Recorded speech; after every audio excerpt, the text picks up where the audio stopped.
మాఘమాసం యొక్క ప్రాముఖ్యత. పౌర్ణమి రోజున చంద్రుడు మాఘ నక్షత్ర రాశి వద్ద లేదా దానికి దగ్గరగా ఉండే నెల మాఘ మాసంగా లెక్కించబడుతుంది. ఇది జనవరి-ఫిబ్రవరి క్యాలెండర్ నెలలలో జరుగుతుంది. మఖః అంటే యజ్ఞం అని కూడా అర్థం మరియు విష్ణువును మహామఖః శ్రీ విష్ణు సహస్రనామ స్తోత్రం శ్లోకం 47 యజ్ఞానికి అధిపతిగా సూచిస్తారు. యజ్ఞం ద్వారా కూడా భగవంతుడిని పూజిస్తారు. అర్థం: మాఘం అనేది సంస్కృత పదం అఘం.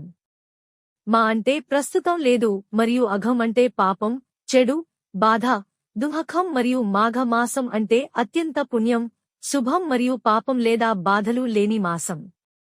మాఘ మాసాన్ని పరిపాలించే మరియు పూజించబడే ప్రధాన దేవత మాధవ అనే పేరుతో ఉన్న మహావిష్ణువు. దేవతలు. హిందూ చాంద్రమానం ప్రకారం 11వ నెల మాఘ మాసం వివాహాలు, ఉపనయనం, గృహప్రవేశం, అక్షరాభ్యాసం మొదలైన వాటికి శుభప్రదమైన మాసంగా పరిగణించబడుతుంది. మాఘ మాసం యొక్క ప్రముఖ రోజులు. మాఘ మాసం సమయంలో మనం అనేక ముఖ్యమైన మరియు పవిత్రమైన రోజులను జరుపుకుంటాము. వసంత పంచమి. మాఘ శుక్ల పంచమి ప్రకాశవంతమైన పక్షం రోజులలో మాఘ మాసంలోని 5వ రోజు శ్రీ పంచమిగా జరుపుకుంటారు.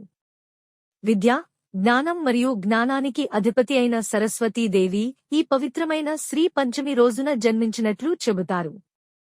మాఘ సప్తమి.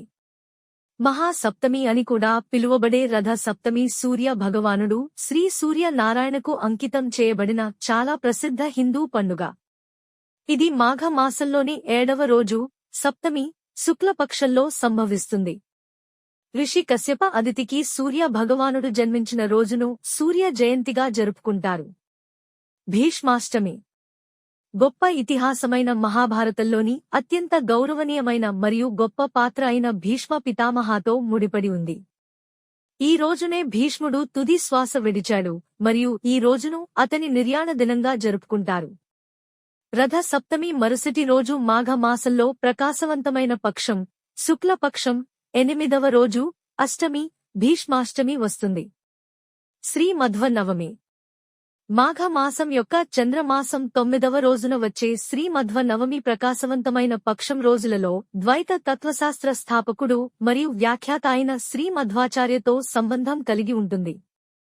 క్రీశ 1317వ సంవత్సరంలో ఈ రోజున శ్రీ మధ్వాచార్యులు ఉడిపి శ్రీ అనంతేశ్వరాలయంలో తన శిష్యులకు బోధిస్తుండగా ఆయనపై అకస్మాత్తుగా పూలవర్షం కురిసి ఆ పూల కుప్పలోంచి కనిపించకుండా పోయారని చెబుతారు.